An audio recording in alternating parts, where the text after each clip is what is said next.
Halo teman-teman, kami dari kelompok 7 dan saya Andarian Pangestu.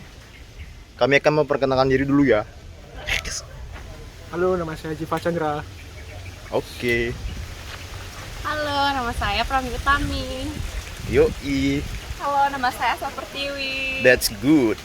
Halo, nama saya Fiona Tama. Alright. Halo semua, saya akan menjelaskan mengenai hak.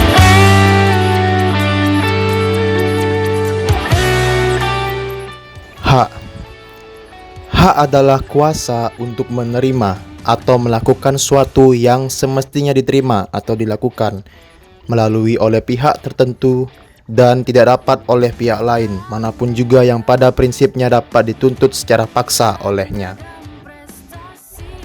Dan menurut Suryono Sukanto, hak dibedakan menjadi dua. Yang pertama adalah hak sarah atau relatif. Yang kedua, hak jamak arah atau absolut. Baik, hak sarah atau relatif yaitu muncul dalam hukum perikatan atau perjanjian, misal hak menagih atau melunasi prestasi. Yang kedua, hak jamak arah atau absolut yang terdiri dari hak dalam HTN, hak kepribadian, hak kekeluargaan, hak atas objek imaterial. Respon perubahan, maju indignasmu. Kewajiban berasal dari kata wajib. Wajib adalah beban untuk memberikan sesuatu yang semestinya dibiarkan atau diberikan melalui oleh pihak tertentu, tidak dapat oleh pihak lain manapun yang pada prinsipnya dapat dituntut secara paksa oleh yang berkepentingan. Kewajiban dikelompokkan menjadi 5, yaitu yang pertama, kewajiban mutlak tertuju kepada diri sendiri, maka tidak berpasangan dengan hak dan nisbi melibatkan hak di lain pihak. Yang kedua ada kewajiban publik. Dalam hukum publik yang berkolerasi dengan hak publik ialah wajib mematuhi hak publik, dan kewajiban perdata timbul dari perjanjian berkolerasi dengan hak perdata. Yang ketiga ada hak positif, menghendaki dilakukan sesuatu, dan kewajiban negatif, tidak melakukan sesuatu. Yang keempat ada kewajiban universal atau umum, ditujukan kepada semua warga negara atau secara umum, ditujukan kepada golongan tertentu, dan kewajiban khusus timbul dari bidang hukum tertentu.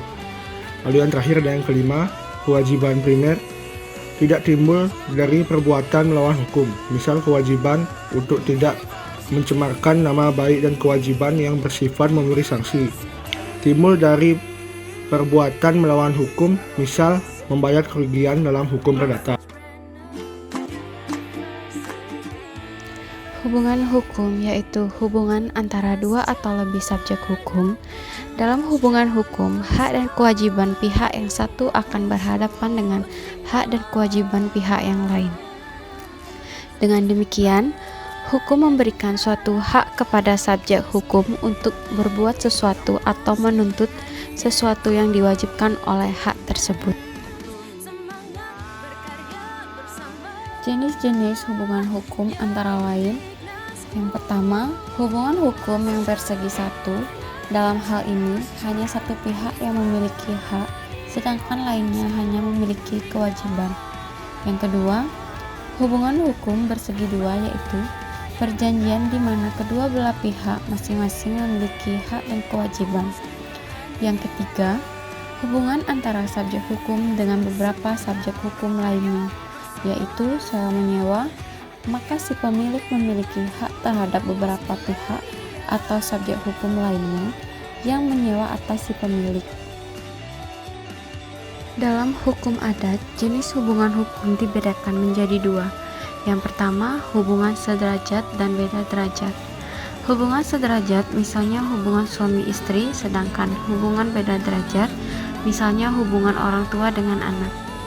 Yang kedua, hubungan timbal balik dan hubungan timpang. Hubungan timbal balik terjadi karena para pihak sama-sama memiliki hak dan kewajiban.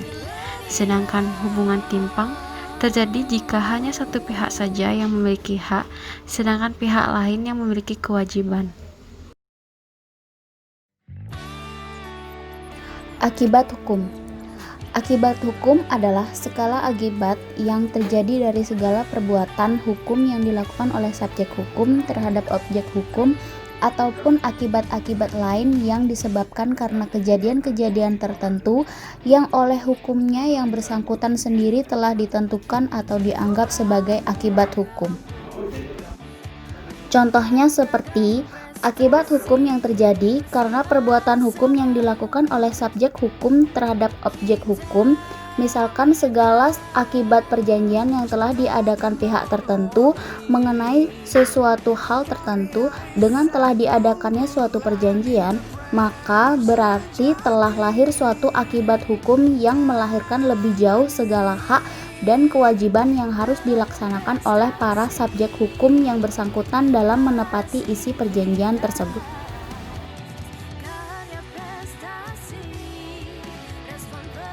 Tanggung jawab. Kesadaran manusia akan tingkah laku atau perbuatan yang disengaja maupun yang tidak disengaja. Tanggung jawab juga berarti berbuat sebagai perwujudan kesadaran akan kewajibannya. Secara umum, tanggung jawab hukum diartikan sebagai kewajiban untuk melakukan sesuatu atau berperilaku menurut cara tertentu tidak menyimpang dari peraturan yang telah ada. Kemudian, menurut Ridwan Halim, tanggung jawab hukum sebagai sesuatu akibat lebih lanjut dari pelaksanaan peranan, baik peranan itu merupakan hak dan kewajiban ataupun kekuasaan. Kemudian Purbacaraka berpendapat bahwa tanggung jawab hukum bersumber atau lahir atas penggunaan fasilitas dalam penerapan kemampuan tiap orang untuk menggunakan hak atau dan melaksanakan kewajibannya. Lebih lanjut ditegaskan, setiap pelaksanaan kewajiban dan setiap penggunaan hak baik yang dilakukan secara tidak memadai maupun yang dilakukan secara memadai, pada dasarnya tetap harus disertai dengan pertanggungjawaban. Demikian pula dengan pelaksanaan kekuasaan. Oke, sekian presentasi dari kelompok kami. Terima kasih semua. Dah.